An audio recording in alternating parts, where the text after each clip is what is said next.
Hey, so I just wanted to jump on real quick and talk about what I consider an early retirement penalty. Now, we've talked about Social Security before in the past.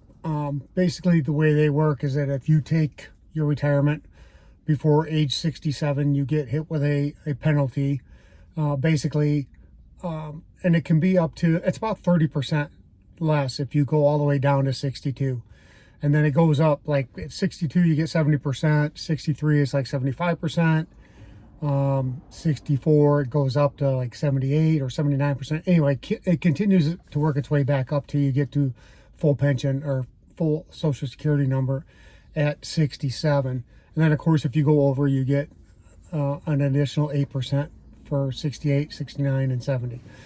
However, this one I'm going to talk about now is it's a penalty basically for me and for others. But one of the questions that's come up a lot since I started this channel talking about the 30 and out is that, with my family being in Florida, why do I stay here?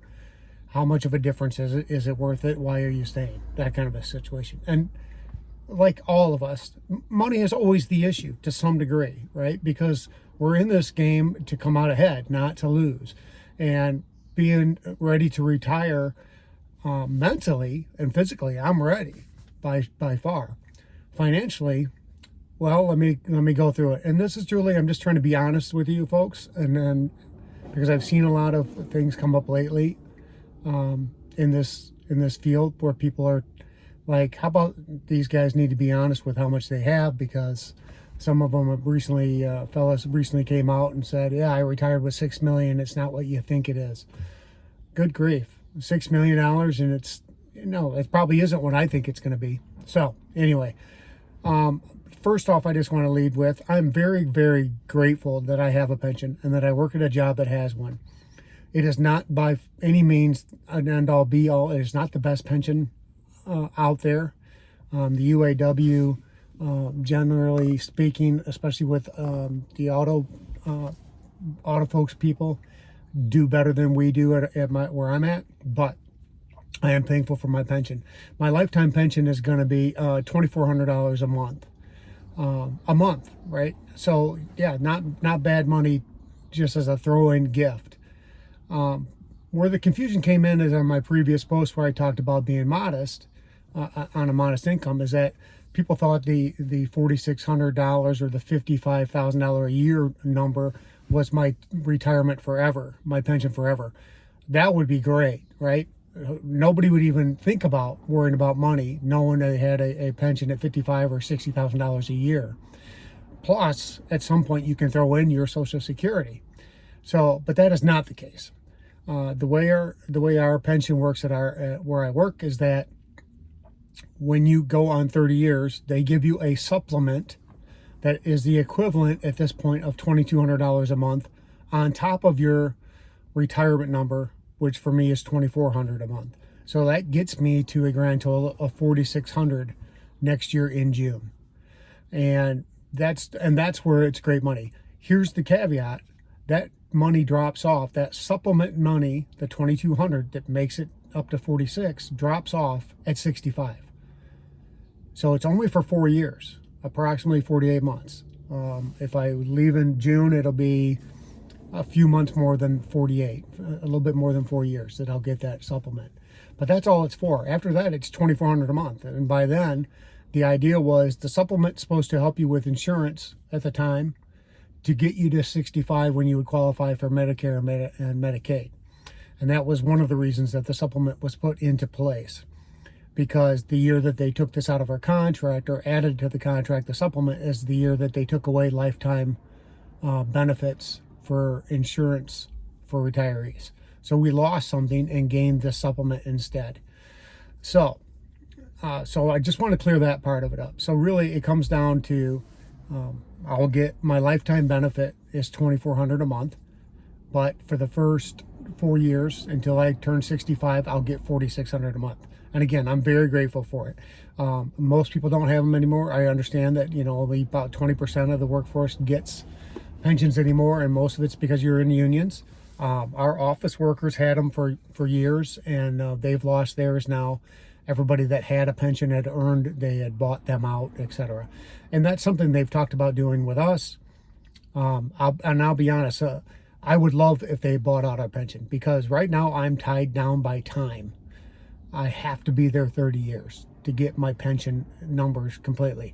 If they bought us out, that the buyout would be based on whatever numbers they came up with, and that money would probably be a payout and put into our 401ks, and 401ks can transfer and go anywhere, and you can leave anytime you want.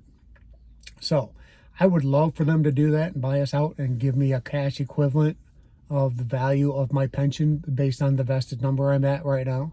That would be awesome. Here's the penalty piece for me that I have to put up with. There's a 1 year difference between right now and next year.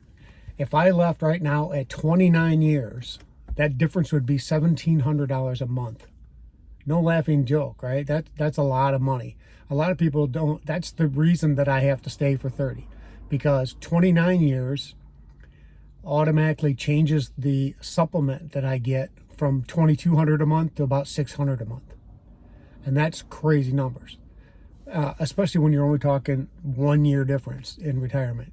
Imagine if Social Security cut your Social Security amount by that much. It's for the way these numbers work out, it's almost 40%.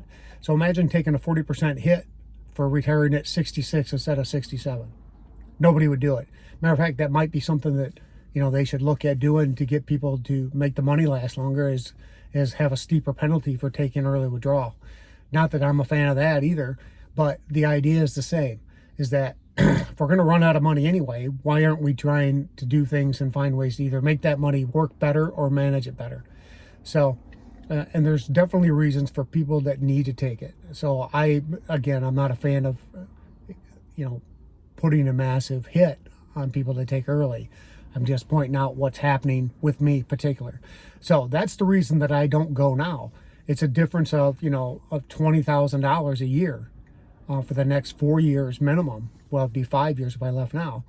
For the next 5 years, it'd be a $20,000 a year difference. There's a whole lot of difference between $55,000 and $35,000, and I think that's one of the things that have come up, is that I've had some comments from folks that going, hey, it sounds like you're living like a king, or can live like a king, because I'm retired on a $24,000 a year Social Security only. And I know it's tough out there, folks. So I'm grateful to have my pension. But that's the biggest reason I don't go. And it's always about money to some degree, like I let off with. So, you have to decide if you're ready and willing to take an early retirement penalty.